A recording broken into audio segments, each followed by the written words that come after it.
Muling nagkaroon ng pagkakataon ng Philippine Army na makapagsanay gamit ang isa sa makapangyarihang armas ng Amerika na kabilang sa highlight ng Salaknib Exercises 2026 sa Nueva Ecija.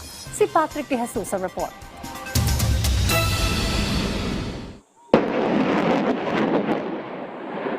Dagundong yan mula sa pinaputok na High Mobility Artillery Rocket System o HIMARS ng Estados Unidos. Bahagi ito ng live fire sa Kanantong Fire Base, Laur, Nueva Ecija sa pagpapatuloy ng Salaknib Exercise 2026 sa pagitan ng Philippine Army at US Army. Pinuntirya ng 3 unit ng HIMARS ang target na nasa kabilang bundok sa layong 8 kilometro, katuwang ang mga Pilipinong sundalo na nagsilbing forward observers. So that they can then pass the information back to what's called our Fire Direction Center, and then those missions can be sent here to the HIMARS as our crews work alongside our Philippine Army Artillery Regiment partners to improve our readiness and hone our lethality. We are rehearsing ground operations for the mutual defense of Northern Luzon. That's a scenario. It's engaging a target at beyond the distance that you would normally engage for normal artillery. Depende sa senaryo at kargang bala, hanggang 60 kilometro o higit pa ang maabot ng HIMARS at kayang maglunsad ng 6 na sunod-sunod na guided missile. Noong 2022 nang unang isinama sa Salaknib Exercises itong HIMARS na isa sa pinakamodernong kagamitan ng Estados Unidos.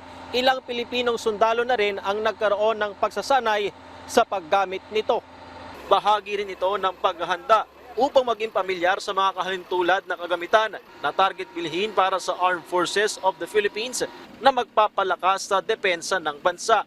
When you go beyond the normal range, we can actually project combat power outside of Philippine territory, which is a way for us to offset the requirement for additional naval vessels, because we also have that capability kahit ground-based, maaabot pa rin natin beyond our territorial waters. Kaya ang mga ganitong pagsasanay mahalaga para sa ating mga tropa, kasama ang kaalyado at iba pang mga katuwang na bansa.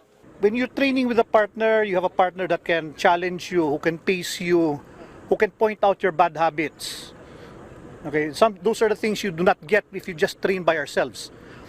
Okay, we have to train with different standards. We have to get used to different doctrines and different working cultures, operational cultures from other countries. Inaasahan na gagamitin muli ang HIMARS sa balikatan exercises na magsisimula sa susunod na linggo.